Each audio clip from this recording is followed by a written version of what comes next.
आप double engine सरकार के बारे में काफ़ी बारी कह चुके हैं अपने स्पीचेस में। डबल इंजन सरकार से आप विश्वास जगाना चाहते हैं इलेक्टोरेट में कि विकास जल्दी हो जाएगा अगर दोनों तरफ मतलब सेंटर में भी और स्टेट में भी बीजेपी की सरकार रहेगी। लेकिन कुछ लोग समझते हैं कि इससे एक धमकी की तरफ देखते हैं कि अगर डबल इंजन सरकार नहीं है तो विकास में गतिरोध आ सकता है, वह विकास मतलब गाड़ी आगे नहीं चलेगी अगर ये डबल इंजन सरकार नहीं होगी तो। देखिए, परिवार में भी माँ बाप हमेशा सभी भाइयों बहनों को कहते हैं कि देखो भाई, हम सब मिलकर के इस दिशा में जाएं तो सब अच्छा होगा, और सब उसी दिशा में प्रयास करते हैं। कोई एक दूसरे के विपरीत नहीं करता है। इतना बड़ा देश है, अगर हम एक दूसरे से विपरीत करेंगे तो हमारे संसाधनों नष्ट हो जाएंगे, हमारे देश की भलाई करने की गति रुक जाएगी। और इसलिए देश के लिए बहुत आवश्यक है कि लोगों के कल्याण के काम हम मिल बैठ के करें और ज़्यादा तेजी से करें। और उसमें भी अगर हम राजनीति करने जाएंगे, मेरा राज्य है मैं मेरी मर्जी से करूंगा, ऐसा करेंगे तो कितना नुकसान होता है। मैं एक योजना बताता हूं। अब जैसे आयुष्मान भारत योजना, आयुष्मान भारत योजना गरीब जो बीमारी में है उसको 5 लाख रुपए तक बीमारी में स्वस्थ होने के लिए सहायता करता है। भारत सरकार करती है, पैसे भारत सरकार दे रही है। राज्यों को तो लेना है, देना कुछ नहीं है। कुछ राज्यों में अपनी अपनी योजनाएं हैं, हमें कोई इससे इतराज भी नहीं है। हम नहीं कहते कि योजना बंद करो, लेकिन इससे फायदा ये होता है कि मान लीजिए उत्तर प्रदेश का कोई नागरिक है और केरल गया हुआ है और वहां उसको कुछ हो गया, तो ये योजना ऐसी है कि केरल में भी उसको ट्रीटमेंट मिलेगी। उसको उत्तर प्रदेश में ही बीमार होगा तो लाभ होगा ऐसा नहीं, केरल में भी। इसका मतलब कि आयुष्मान भारत योजना से जोड़ना मतलब दोनों इंजन जुड़ जाएंगे तो गरीबों को लाभ होगा नहीं होगा।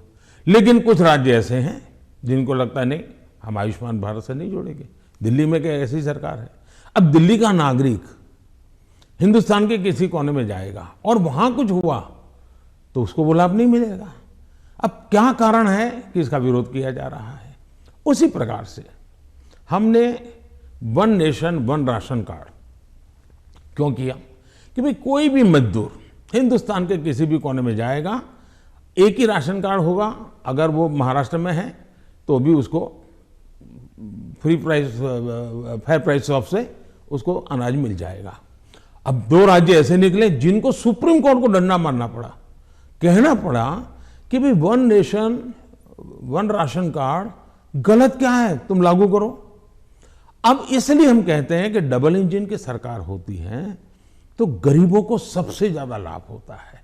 अब जैसे जीएसटी कानून आया, पहले हमारे देश में हर जगह पर टैक्सेशन की सिस्टम इतनी अलग अलग थी कि विदेश के निवेशक जो होते थे उनको बहुत दिक्कत होती थी। भाई हमें एक राज्य में अगर कारखाना लगाते हैं तो हमें वहां इस प्रकार का प्रॉब्लम होता है, दूसरे में लगाते हैं तो दूसरा होता है। अब जीएसटी होने के कारण उनको भी सहूलत हो गई। तो हम जो ये कह रहे हैं कि भाई डबल इंजन की सरकार, हम ऐसी व्यवस्थाएं करें, अपनी विविधता को बनाए रखना है। भारत की विविधता ही उसकी ताकत है, लेकिन व्यवस्थाओं को भी बनाए रखना है। और इसलिए हम कहते हैं कि जब डबल इंजन लगता है तो ताकत बहुत बढ़ जाती है, हमारी शक्ति वेस्ट नहीं होती है। हमें इसका उपयोग सिर्फ और सिर्फ देश का कल्याण, गरीबों का कल्याण, देश के युवाओं का भला, इतना ही हमारा अर्थ है। आप विविधता की रिस्पेक्ट के बारे में बात करते हैं, लेकिन राहुल गांधी और सिर्फ राहुल गांधी नहीं, स्टैलिन, केसीआर, महबूबा, ममता सब कहते हैं कि आपकी पार्टी जो है उस विविधता को रिस्पेक्ट नहीं करती। इसलिए चाहे बंगाल हो या आंध्रा, तमिलनाडु, केरला और कश्मीर, इन सभी राज्यों में बीजेपी कहीं घुस भी नहीं सकती है, सरकार बना नहीं सकती है, क्योंकि एक सेंट्रिस्ट, एक स्ट्रांग व्यू पॉइंट वाली पार्टी है जो रीजनल एस्पिरेशंस को नहीं समझती।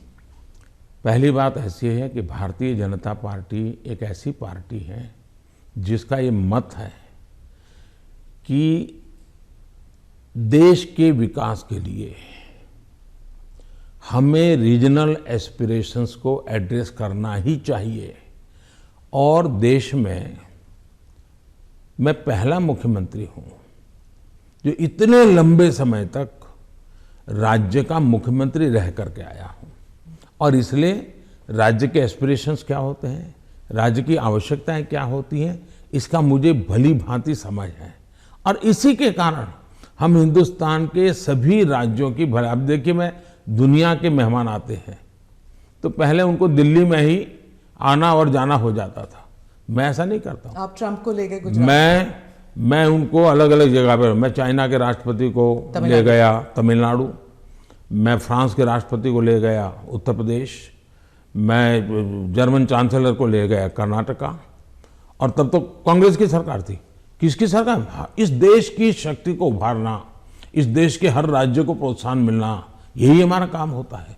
अब यूएन में जाकर मैं तमिल भाषा में कोट करता हूं तो दुनिया को गर्व होता है कि भारत के पास दुनिया की सबसे पुरानी भाषा है। पहले कोई बोलता ही नहीं था, और इसलिए तो मैं हर एक को साथ लेकर के चलने का प्रयास करता हूं, और मैं मानता हूं वही रास्ता है। हम विविधता में एकता के दर्शन करते हैं, लेकिन आज दुर्भाग्य से कुछ नेता अपने निजी स्वार्थ के लिए विविधता को एक दूसरे के साथ विरोध के लिए सीड्स के रूप में उपयोग कर रहे हैं। ये बहुत बड़ा दुर्भाग्य है। हमें विविधता में से एकता को पनपाना है। तो आप कह रहे हैं इससे अलगाववाद बढ़ेगा? पिछले 50 साल का अनुभव यही है, उन्होंने यही किया है, हर चीज पे देश को बांटो, राज करो, और उसी में से अलगाव पैदा होता है। लेकिन भारत का चरित्र ये नहीं है, भारत के नागरिकों का चरित्र ये नहीं है। आप इसको एक do you see it as a threat कि अगर इसे अभी नहीं रोका जाएगा तो सेपरेटिस्ट एलिमेंट्स आ जाते हैं कि जैसे अगर कश्मीर का अलग बात है, नॉर्थ ईस्ट की बात अलग है, लेकिन अगर आप द्रविड़ मूवमेंट को देख लेंगे या कहीं और राज्य में देख लेंगे, अगर रीजनल एस्पिरेशंस को बढ़ाया जाता है तो क्या एक यूनिटी फैक्टर में कोई देखिए हमने दरार पड़ सकता है? मैं बताता हूँ काम करने का तरीका कैसे होता है। हमारा ये मत है सामाजिक न्याय। भारत जैसे देश में इतनी विविधता भरा समाज व्यवस्था, और अगर सामाजिक न्याय के सिद्धांत में हम थोड़ा सा भी ऊंचे नीचे करेंगे तो हमारे देश को बहुत नुकसान होगा। इसलिए समाज का छोटे से छोटे तबके के व्यक्ति को भी विकास में पूरा सहयोग मिलना चाहिए और विकास के लिए अवसर मिलना चाहिए। जैसे समाज के अंदर सामाजिक न्याय की आवश्यकता है, वैसे ही राष्ट्र में भी कोई एक इलाका बहुत आगे बढ़ जाए और कोई इलाका पीछे रह जाए तो कभी भी देश का भला नहीं होगा। हमारे यहाँ सर्वांगीण विकास होना चाहिए, सर्वसमावेशक विकास होना चाहिए, सर्वस्पर्शी विकास होना चाहिए, सर्वहित में विकास होना चाहिए। और इसलिए हम एक विषय लेकर के आए जिसमें भी मैं देख रहा हूं कि सभी राज्य हमारे साथ मिलकर के कंधे से कंधा मिलाकर के काम कर रहे हैं। एक राज्य नहीं कर रहा है, ये दुर्भाग्य है, बाकी सब राज्य कर रहे हैं। क्या है? हमने देखा कि हिंदुस्तान में 100 से थोड़े ज़्यादा कुछ जिले ऐसे हैं कि जो राज्य की एवरेज से भी बहुत पीछे हैं। हर प्रकार से वहाँ का धन तो सब राज्य जिलों को समान मिलता है, तो ऐसा क्यों होता है? गवर्नेंस के प्रॉब्लम, योजनाओं का अमलीकरण नहीं। हमने ऐसे जिलों को एस्पिरेशनल जिलों के रूप में आइडेंटिफाई किया और राज्य सरकारों की सहमति से किया। करीब 110-115 जिले हैं और उस पर हमने स्पेशल फोकस किया। मैं खुद जिलों से बात करता हूँ, उन जिलों में कल्याणकारी योजनाएं ज़्यादा से ज़्यादा पहुँचे। मैं राज्य सरकारों को प्रार्थना करता हूँ कि वहाँ यंग अफसरों को लगाइए, आईएएस अफसरों को, प्रमोटेड अफसरों को या रिटायर्ड एज वाले लोगों को वहाँ मत भेजिए, यंग लोगों को लगाइए। और मैंने देखा कि सभी राज्यों ने मेरी इस बात को माना, यंग अफसरों को लगा। दूसरा मैंने कहा बार बार ट्रांसफर मत कीजिए, उनको वहाँ रहने दीजिए 3 साल, उनको कहिए कि तुम काम करो, बाद में तुम्हें अच्छा पोस्टिंग देंगे। सभी राज्यों ने मेरी मदद की और आज ये जो एस्पिरेशनल डिस्ट्रिक्ट है वो राज्यों की एवरेज से भी कुछ तो आगे निकल रहे हैं, कई पैरामीटर में आगे निकल रहे हैं। अब देश का भला हो रहा है। तो मेरा फेडरलिज्म में छोटे से छोटी इकाई का भी भला हो। अब जैसे ऑप्टिकल फाइबर नेटवर्क हिंदुस्तान के हर गांव में जाना चाहिए। हम लगे हैं, पैसे लगा रहे हैं, पूरी ताकत लगा रहे हैं। क्यों? हमें तो पूरे देश को ऊपर लाना है। यही तो रीजनल एस्पिरेशंस को एड्रेस करने का हमारा तरीका है। ये बात चलती है कि ये मोदी दी एडमिनिस्ट्रेटर है। अब अगर आप मोदी द पॉलिटिशियन के बारे में बात करूं तो जो पोलराइजेशन हमारे सोसाइटी में है वो हर इलेक्शन में उभर कर आती है, जाति के नाम पर हो या धर्म के नाम पर हो। कोई ना कोई किस्सा ज़रूर हो जाता है इलेक्शन से पहले। तो मोदी दी एडमिनिस्ट्रेटर आपने बता दिया आपने क्या क्या किया है, मोदी द पॉलिटिशियन नहीं कर पाया है अभी तक। पहली बात है कि भारतीय जनता पार्टी, उसका मंत्र है सबका साथ, सबका विकास, सबका विश्वास और सबका प्रयास। हमने हमारे इन सिद्धांतों को कभी बदला नहीं है। आपने मेरे मुंह से सैकड़ों बार इसको सुना होगा और मैं तो देख रहा हूं इन दिनों दुनिया के देश भी मेरे इस वाक्य का अपनी भाषा में ट्रांसलेशन करके सुनाते हैं कि मोदी इन सिद्धांतों पे काम करते हैं। और इसलिए हम मानते हैं कि सबका साथ यही हमारा मंत्र रहा, हम करते हैं। समाज व्यवस्था तो है ही है, इसको तो कोई नकार नहीं सकता है। लेकिन हैरानी तब होती है जब मैं देख रहा हूं मीडिया में हम समाज को कोई दबा कुचला वर्ग हो उसकी चिंता हमको करनी चाहिए, क्यों नहीं करनी चाहिए। लेकिन हम कहेंगे भाई इस समाज में अगर पंथ के आधार पर देखें तो इस संप्रदाय में इस प्रकार की जाति व्यवस्था का वर्णन करेंगे और इस समाज में हम कभी नहीं करेंगे। क्या वहाँ भी समाज के और वर्गों में जातियाँ नहीं हैं, ऊंच नीच नहीं है, वहाँ पर बैकवर्ड नहीं। अब जैसे मेरे यहाँ गुजरात में मुस्लिम संप्रदाय में मैं समझता हूँ कि 70 जातियाँ ऐसी हैं जो ओबीसी हैं और मेरे गुजरात में जब मैं था उनको ओबीसी की कैटेगरी में बेनिफिट मिलता था। लेकिन कभी मैं मीडिया में नहीं देख रहा हूँ कि भाई वहाँ कितने ओबीसी को टिकट मिला, वहाँ कितने पिछड़ों को टिकट मिला, कुछ नहीं। तो ये इस प्रकार की राजनीति कौन करते हैं जी? क्या इसे बाहर आना चाहिए कि नहीं आना चाहिए? हम टिकट देंगे तो भी जाति के आधार पर बंटवारा शुरू कर देते हैं, ये इसी भाषा में वर्णन करते हैं। किस जाति का कितना वोट मिलेगा ये भी कह रहे हैं। हम ये सारी भाषा को बदलना चाहिए और इसलिए सबका साथ सबका विकास हम उसी मंत्र को लेकर के चलना चाहते हैं, ताकि हमारा मत है कि देश की एकता देश को आगे ले जाने के लिए बहुत आवश्यक है। पर जो अल्पसंख्यक हैं वो दरार में गिर जाते हैं, वो जो फिशर्स होते हैं उनमें गिर जाते हैं। जो वो आपने तो कई सारे उदाहरण दे दिए जहाँ पर वो जैसे आपने कहा कि कार्ड यहाँ पर भी इस्तेमाल हो सकता है, वहाँ पर भी इस्तेमाल हो सकता है, बहुत सारी योजनाएं हैं।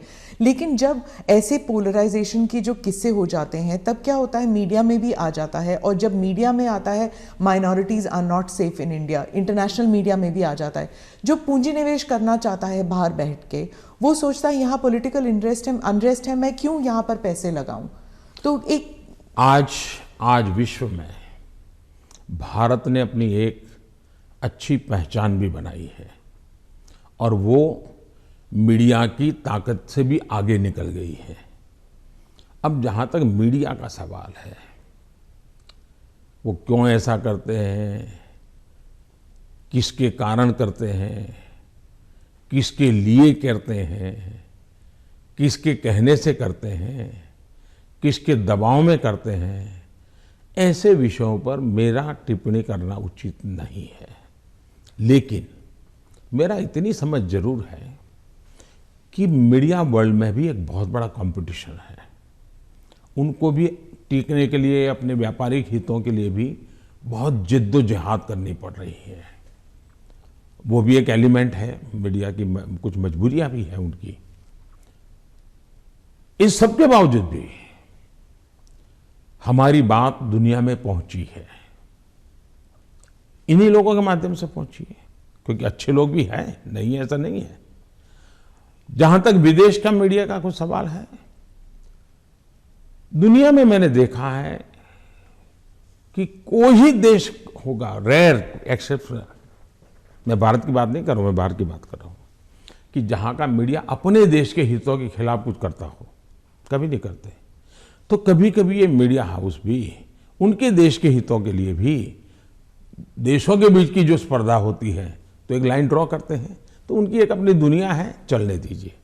लेकिन आप देखिए क्या कारण है कि आज सबसे ज़्यादा एफडीआई है भारत में, क्या कारण है सबसे ज़्यादा एफआईआई है, क्या कारण है इतना निवेश आ रहा है, क्या कारण है कि जब आयुष्मान कोरोना आया, दुनिया के 150 के करीब देश भारत की दवाई के लिए, मुझे लगातार हिंदुस्तान, दुनिया के मैक्सिमम लोगों ने मुझ पर टेलीफोन करके दवाइयाँ मांगी होगी। तो भारत की प्रतिष्ठा है तभी तो कर रहे हैं। और इसलिए ये जो हम 24 घंटे हेडलाइन के भरोसे राजनीति करते हैं, उनकी मजबूरियां होगी। मैं तो दुनिया के लोगों के सामने सत्य लेकर के जाता हूं, सच्चाई पहुंचा के रहता हूं और दुनिया को भारत की तरफ आकर्षित कर रहा हूं। और पीएलआई इसके अभी अभी हम लाए, कितना बड़ा रिस्पांस मिल रहा है जी, कितना समर्थन मिल रहा है।